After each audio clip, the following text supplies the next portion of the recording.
why I'm leaving Twitch. 10th of September, 2021. This post has been a long time coming. I can be an incredibly stubborn person when it comes to my creative work. I'm open to collaboration, but I have incredibly high standards of how I think this sort of process will work. I've left jobs that paid well because my expectations were not being met. I've also abandoned projects that were good because they were not great. It's a mixed bag. In 2014, I started streaming on Twitch. I have a voice as a gamer and a media critic, and it was seemingly a perfect venue to grow those brands. I could play the kind of spooky indie games I loved for a live audience. I could bounce ideas off them to see what they liked and explore different perspectives on media. More importantly, I could have fun doing what I already loved and draw more people into the whole creative process. In reality, the first run was hell. I had a great core audience that grew to about 100 followers who consistently tuned in for whatever I streamed. They were amazing. Some of them still follow me today on various social media. I appreciate that. They made me last as long as I did. The platform itself was the problem. I would routinely be trolled or even harassed by a certain contingent of gamers who thought video games were only for a certain kind of person. I did not meet the mold, so I was treated poorly. I remember being attacked for everything from my weight to my hair to my teeth to my speech impediments. Some of these people would even sexually harass me, either saying what they would do to me if they saw me in person, or why no one would ever want to do incredibly explicit things to me. I should have walked away right when it started, but my audience was growing and I was starting to earn some money on the platform. I'm tougher than you'd think and can take a lot at this point.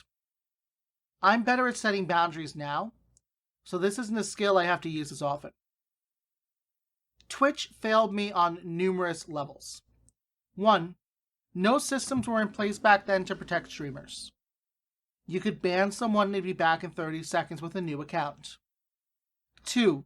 The level of support you did receive was a matter of if you were a partner or not. Partnership was the only way to directly monetize a stream when Justin TV switched over to the Twitch brand. The old guard running the site were very particular about who they allowed into the program. I was not one of the favored ones and never made the cut. Every time I applied after more than doubling the requirements to join the program, I was rejected. There would either be no explanation at all or the goalpost would be moved again. Without partnership, I couldn't make enough to justify staying on the platform. I have a policy that has served me well in my creative work. If I can't afford to hire someone at a fair rate to work with me, I don't. I could have lasted longer on Twitch back in 2014 if I had the means to hire moderators. I didn't. Twitch, as a platform, stopped that from happening. Cut to the pandemic and quarantine. I went back to streaming. It took me all of 2 weeks to meet the affiliate requirements. I picked up a couple subs here and there, got some tips, and invested in some emotes and nicer graphics to stream with. It felt great. The Twitch of 2020 felt like a more inclusive environment. People I've known for years in various marginalized groups had a steady side income from Twitch, if not a full career streaming. LGBTQIA2S+ streamers, disabled streamers, and BIPOC streamers were able to succeed. I felt like I could make it work. I will not go into my family's personal business directly, but it is part of the story. I had to stop streaming in February because of a family emergency, and we've only just reached the point that our lives have any sense of normalcy again.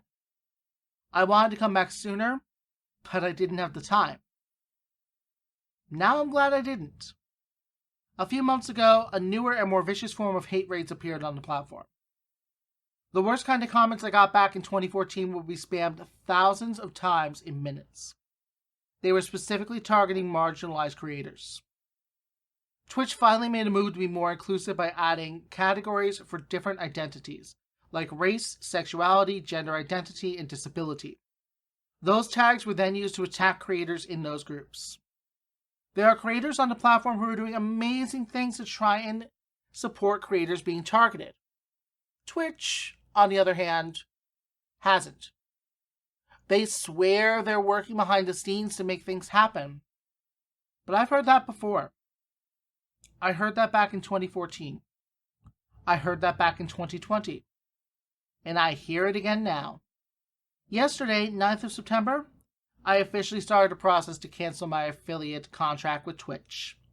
I will not be responsible for potentially bringing in revenue for a platform that does not really support its creators.